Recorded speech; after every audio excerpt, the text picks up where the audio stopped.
America cricket ICC को निलम्बनमा किन पर्यो? नेपाली राष्ट्रिय क्रिकेट टिमको नयाँ जर्सी यस्तो देखियो।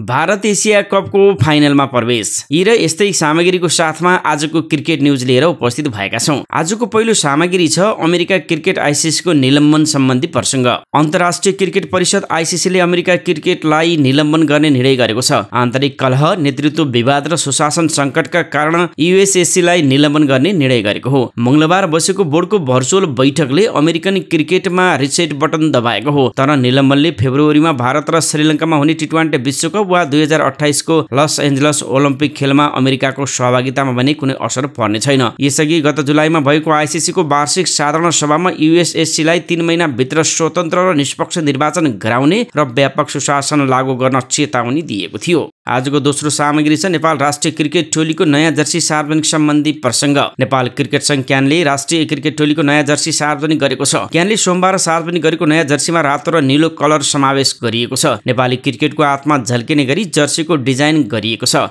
क्यानले सार्वजनिक गरेको नयाँ जर्सीको दायाँ र बायाँ भागमा राष्ट्रिय झण्डामा अंकित चन्द्र सूर्य रहेको छ।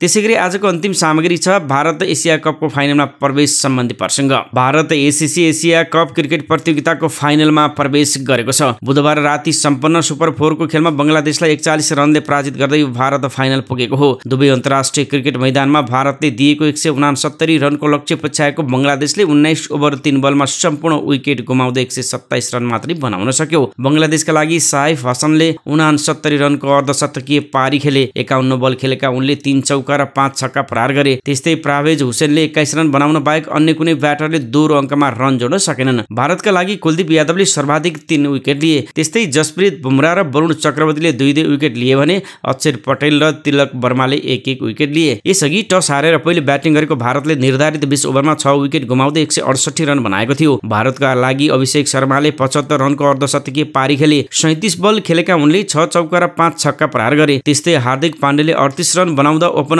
शुभमन गिलले 21 रनको योगदान गरे। भारतका तिलक वर्माले 10 रन जोड्दा अन्य 3 ब्याटरले दोहोरो अङ्कमा रन बनाउन सकेनन्। अब भारतले बंगलादेश र पाकिस्तान बीचको विजेतासँग उपाधिका लागि फाइनल खेल खेल्नेछ। आजको लागि क्रिकेटसँग सम्बन्धित ताजा जानकारी यति नै। आज प्रस्तुत गरेको सामग्रीमा तपाईको केही प्रतिक्रिया भए कमेन्ट बक्समा लेखिदिनुहोला। साथै क्रिकेटसँग सम्बन्धित ताजा जानकारीका लागि हाम्रो क्रिकेट न्युज हेर्दै गर्नुहोला। तपाईको बाँकी पल सुखद रहोस्। नमस्कार।